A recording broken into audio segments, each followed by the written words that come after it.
Kalau APBN nggak bisa diubah posturnya, masih soal MBG, malah perubahan segala macam itu, ya mak-mak yang bakal ngamuk, mak-mak yang akan angkat perang dengan Prabowo tuh. Kalau 2 bulan saja Hormuz ditutup. Gak ada 2 bulan, 2 minggu ini. 2 minggu bahkan. Dan nggak ada mitigasi di Indonesia. Mak-mak mau pakai apa? Gojek berapa harganya tuh? Sekarang prediksinya $100 per barrel. Masuk ke Indonesia akumulasinya berapa? Kelas menengah jatuh, kredit tidak cair 2.509,4 triliun. Meskipun tingkat kepuasan tinggi loh. Kata siapa? Problem Selat Hormuz ditutup itu bisa menyebabkan mak-mak turun ke jalan sambil ketok-ketok piring. Karena nggak ada lagi isi piringnya, jadi bunyinya makin nyaring.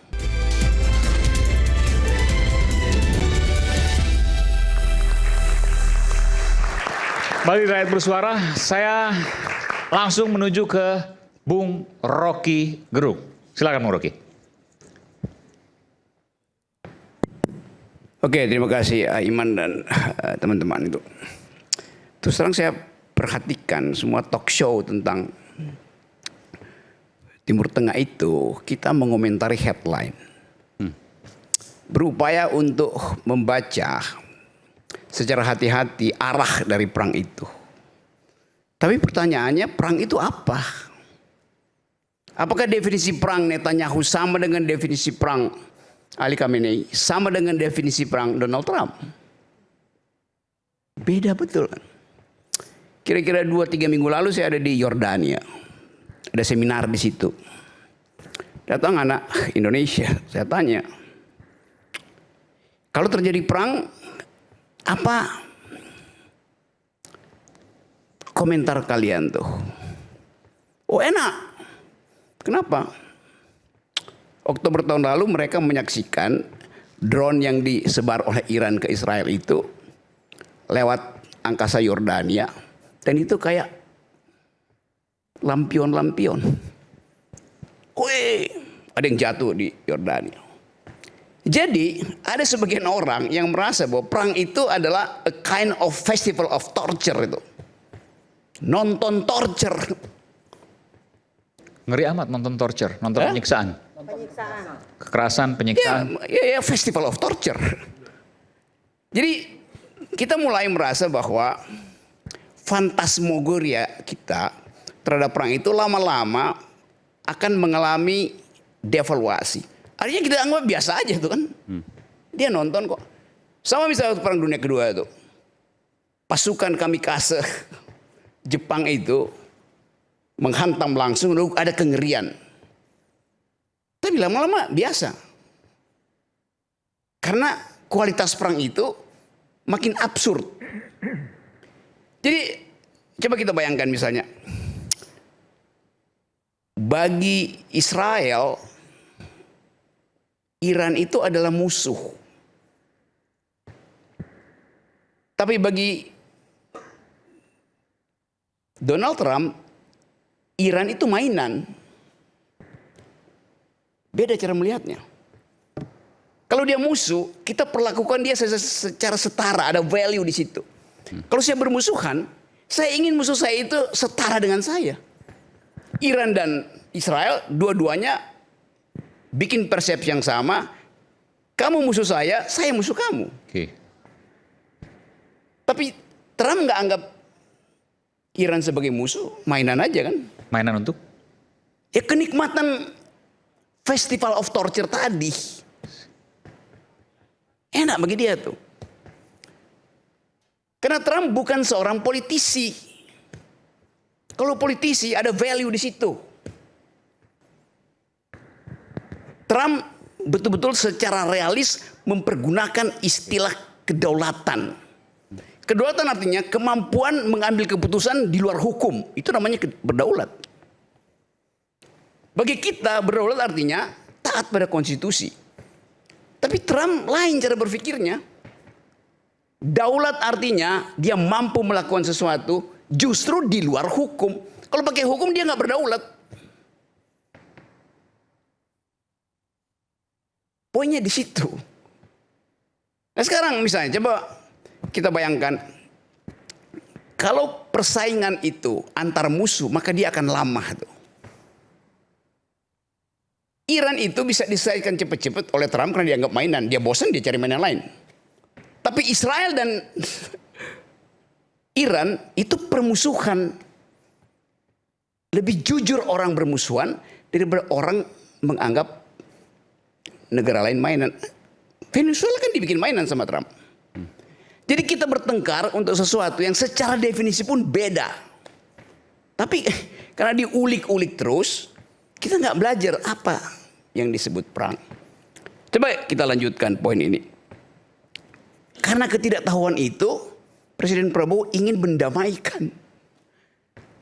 Yang mau didamaikan apa? Perspektif mainan oleh Trump atau perspektif permusuhan antara Iran dan Israel. Gak mungkin Indonesia mampu mendamaikan Iran dan Israel.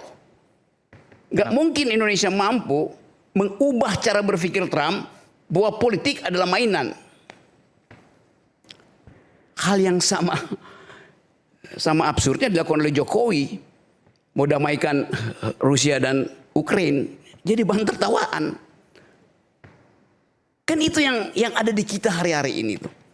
Jadi kalau kita ulas lagi soal-soal ini, kita cuma bisa menunggu sebetulnya akibat dari ketidakpahaman kita tentang jenis politik di Timur Tengah dan konsekuensinya di Indonesia kalau dalam tema ini. Kalau permusuhannya lanjut, berapa banyak piring emak-emak yang tidak ada lagi LPG? Berapa banyak mobil angkutan yang nggak ada lagi bensin karena mahal tuh? Kan itu mesti kita hitung itu sebetulnya. Jadi nggak usah soal-soal nganalisis perang itu nggak mampu. Mending mulai membaca mitigasi apa yang akan kita pakai untuk memperbaiki postur APBN kita tuh. Dan itu yang akan terhantam pertama kali. Itu yang mestinya dibicarakan. Kalau APBN nggak bisa diubah posturnya, masih soal MBG, malah perubahan segala macam itu, ya mak-mak yang bakal ngamuk, mak-mak yang akan angkat perang dengan Prabowo tuh. Real begitu realnya kan? Kan kita bisa baca dari awal tuh. Kalau Hormuz itu 2 bulan aja. 2 bulan? Ya bisa 2 bulan. Karena permusuhan. Amerika bisa berhenti. Tapi Iran dan Israel akan terus. Jadi ini konsekuensinya tuh. Sekarang coba kita bayangkan misalnya, oh ya apa yang mesti dilakukan oleh Presiden Prabowo? Gratiskan listrik. Gratiskan listrik? Ya. Bagi kompor listrik ke mak-mak. Supaya dia nggak turun di jalan. Real kan? Kalau nggak ada energi alternatif, yang ngamuklah rakyat. Kelas menengah ngamuk. Jadi usulan saya, mitigasinya adalah mulai memikirkan listrik digratiskan supaya efek katastrofi dari Timur Tengah itu tidak menjadi alasan bagi rakyat untuk menghajar presiden. Karena nggak mampu menyediakan energi. Itu poin pertama. Silakan diskusi itu. Yang kedua, ada kesempatan Presiden Prabowo untuk tampil di fora internasional, tapi dengan antipoda dari problem yang ada di Timur Tengah. Apa? Kalau kita beri nama Timur Tengah tuh jenis politik apa? Realisme. Civis pacem parabellum. Festival of Torture. Jadi kalau Presiden Prabowo ingin jadi tokoh, lakukan antipodanya. Lakukan antitesisnya apa? Promosikan sosialisme. Di mana? Di Eropa, bukan di Asia. Jangka panjang memang. Jadi kita mesti bikin prediksi bahwa setelah realisme capek sendiri di Timur Tengah, mesti ada fasilitas lain untuk menghidupkan diplomasi internasional. Kan pembisik-pembisik presiden nggak mampu berpikir ideologis kan? Datang aja Pak Presiden, benahi itu. Tanpa punya poin tentang jenis politik yang sedang bekerja di situ. Dasarnya sederhana. Jadi kita ingin Presiden Prabowo hentikan, dan pasti dia akan hentikan untuk menyusun proposal baru menjadi juru damai di situ. Mending ambil kesempatan bikin semacam blok baru untuk menghasilkan jenis mitigasi yang basisnya adalah sosialisme. Tapi problemnya presiden kita kehilangan pamor justru di Asia. Karena Pak Prabowo tidak punya think tank untuk menghitung konsekuensi dari keterlibatan Indonesia di BOP, keterlibatan Indonesia dalam proposal perdamaian. Orang lihat Pak Prabowo benar masuk ke dalam fora internasional, tapi langsung high profile. Main dengan Trump, main dengan Putin, main dengan Jinping, nggak main dengan pemimpin-pemimpin potensi sosialis di Asia dan di Afrika. Terlalu tinggi mainnya. Akibatnya grade-nya turun. Pada siapa salahnya? Penasihat-penasihat presiden. Bukan presidennya. Presiden tentu minta masukan. Saya mau ngapain di dunia internasional tuh? Udah langsung masuk tuh. Ketemu sama Trump. Pergi dengan Jinping. Berunding dengan Putin. Tinggi banget. Kelasnya mesti pelan-pelan tuh. Jadi kita mau coba lihat. Kesempatan ini, kesempatan katastrofi internasional sangat bagus buat Presiden Prabowo untuk menghidupkan lagi jembatan Asia Afrika. Kan orang nunggu itu. Setelah kekacauan di Eropa mau ngapain? Setelah kekacauan di Timur Tengah mau ngapain coba? Jadi ini sebetulnya yang saya ingin Saudara Aiman berpikir 2-3 langkah lah itu.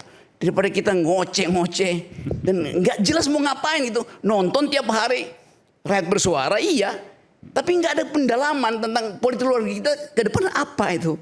Begitu Eropa selesai apa? Nggak ada rencananya kan. Perang Dunia Kedua jelas ada rencana Amerika tuh.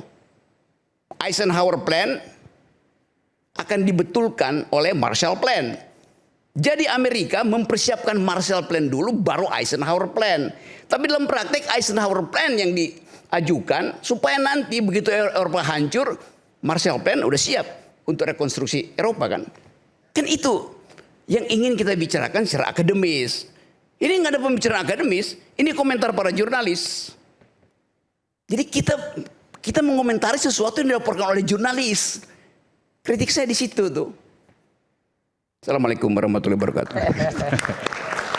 Saya tertarik tadi bahwa soal energi ke depan, Bung Rocky, Ya. itu akan menjadi masalah yang serius. Kalau 2 bulan saja Hormuz ditutup. Gak ada 2 bulan 2 minggu ini. 2 minggu bahkan. Dan gak ada mitigasi di Indonesia. Nggak Mama mau pakai apa? Gojek berapa harganya tuh? Sekarang prediksinya $100 per barrel. Masuk ke Indonesia akumulasinya berapa? Coba alternatif energi apa? Tadi Menteri SDM Pak Bahlil baru kemudian menyampaikan informasi. Ngapain lu sebut nama Bahlil, gak ada gunanya itu. 70% minyak dari Amerika. Iya dia itu bagian yang ada statistiknya grafiknya tuh. Tapi realnya itu mak-mak nunggu 2 minggu ini dia mau pakai apa? Lebaran gimana? Gojek mau kasih harga berapa? Itu cara yang paling mudah gratiskan listrik. Listrik gratis. Mama bisa, masa nggak bisa? Kasih dia kompor listrik. Kan cuma itu energi yang kita pakai dan surplus energi kan listrik kita kan surplus. Kenapa? Karena ada deindustrialisasi, bukan karena ada power plant baru. Karena pabrik-pabrik kabur dari Indonesia, listrik berlebih. Oversupply. Blessing disguise. Buat subsidi. Gratiskan aja. Kalau Presiden Prabowo mau menstabilkan keadaan, sekarang pasti gelisah. Dengar nasihat dari siapa? Dari Bahlil. Nasihat apa? Oke. Anda setuju dengan itu? Pak Tukur Reza Shah? Setuju, Bahwa Bang. Minyak yang akan menjadi hal yang game changer. Ini bisa menjadi positif, bisa menjadi titik nadir, negatif. Yang Bang bahkan Rocky sangat. bilang itu tepat sekali Bang. Thank you Bang. Itu intermestik Bang. Kejadian di sana internasional akan berdampak dahsyat di domestik Bang. Bang Rocky sudah mengantisipasi akan kejadian seperti itu. Cuman masalahnya sudahkah kita menyiapkan istilahnya itu safety net untuk itu Bang. Mumpung harga minyak belum drastis naik, Kita harus hati-hati Bang. Untuk kita bayangkan sebentar nanti mungkin ke Itu gampang sekali kan. Nggak ada lagi orang yang percaya bahwa kabinet hari ini mampu melakukan tindakan mitigasi. Maka Presiden Prabowo mesti ganti 70% itu. Itu soalnya. Jadi Bang, teorinya itu ya, hungry man are angry man Bang. hungry man near to angry man. Yes, Pak. Orang lapar dekat dengan orang marah. Betul Pak. Sebelum orang lapar jadi orang marah, ini mumpung belum kejadian Bang. Bang Rocky sudah antisipasi, udah countdown ini. Kalau harga minyak naik, itu jeblok kita Bang. Sebentar. Harga minyak naik, kan berarti uang yang harus dibeli lebih tinggi. Betul. Kalau uangnya ada, nggak ada masalah. Kalau ada. Kalau seandainya alokasinya dipindahkan, nggak ada masalah. Nggak gitu. Gimana coba? Saya nyautin Rocky dulu nih. Karena Rocky bilang suasana kepercayaan, bahasa sederhananya begini. Public distrust-nya sudah tinggi ke Prabowo. Nah itu sebenarnya diindikasikan banyak. Kelas menengah jatuh, kredit tidak cair 2.509,4 triliun. Meskipun tingkat kepuasan tinggi loh. Kata siapa? Survei 79%. Surveinya siapa? Belanja apa enggak itu survei? Udahlah itu industri. Siapa survei? Litbang Kompas. Udahlah. Ntar, nanti lo pakai Indikator, surveinya Litbang survei Kompas. Kodari lagi. Enggak. Indikator, Litbang Kompas. Oh itu indikator artinya indikasi main kotor. Terus, saya cuma ingin mengatakan gini, $1 kenaikan per barel, dia mengakibatkan kebutuhan 3,5 triliun sampai 4 triliun. $1 aja naik, gitu ya. Dari asumsi makro 70-80 satu. Yang kedua, $1 saja kenaikan pada LNG, dia akan mengakibatkan BPP listrik naik sekitar 4 triliun. Nah, karena ini subsidinya terus sudah berkembang, naik terus ini subsidinya. Kenapa? Karena kemudian kemampuan kita memproduksi energi juga rusak. Kalau Rocky tadi bilang kasih gratis, dia akan berhadapan dengan hukum internasional juga. Karena listrik dibeli dengan take or pay. Lo pakai nggak pakai bayar. Itu masalahnya. Nah, sekarang kalau kita bilang di sana sudah rusak terus di sini rusak. Rusaknya kayak gitu. Anda percaya itu? Mau Bahkan dilihat 2 minggu Hormuz ditutup, chaos. Dalam persoalan artian bahwa subsidi luar biasa, mungkin ada kekurangan dan seterusnya. Hormuz itu pakai 4 jalur. Cina, Jepang, Korea Selatan, India. Indonesia lewat situ, tapi sudah berganti yang dibilang oleh Balil dari Amerika. 70% Amerika, oke. Ya, tapi juga Indonesia dapat dari Singapura. Oke. Indonesia juga dapat dari Malaysia. Oke. Dapat dari situ. Dan jadi kalau dibilang Selat Hormuz berantakan, yang paling terkena 4 negara. Tapi jangan salah, terkenanya 4 negara ini, industri manufaktur Asia juga terkena. Begitu industri manufaktur kena, Itu kan supply chain-nya ada di situ. Jadi dengan dasar itu impact paling buruk di Indonesia. Kenapa? Karena pertumbuhan kita negatif, akan jadi negatif tuh. Kan kita nggak pernah bertumbuh. sebentar. Buffer daya tahan masyarakat kita makin lama makin rendah. Lain dengan India, dia masih tumbuh. Jadi kalau Apalagi, kita ngambilnya sebentar. Bentar. artinya semua data yang kita punya seolah-olah Indonesia bisa bertahan berapa persen? Ya masih bisa 4-5% itu. Ya tapi itu kan itu cuman urusan domestik aja kan. Saya bayar Gojek, ekonomi tumbuh. Saya beli pisang goreng di warung itu ekonomi tumbuh kan. Tapi realnya itu masyarakat kelas menengah tadi itu tidak punya lagi harapan bahwa dia masih bisa mengupayakan hidup yang baik buat keluarganya tuh. Nah global isu ini itu jadi ya coba kita sebut aja butterfly effect gitu. Kepak sayap kupu-kupu di hutan Amazon bisa menimbulkan badai di California. Problem Selat Hormuz ditutup itu bisa menyebabkan emak-emak turun ke jalan sambil ketok-ketok piring.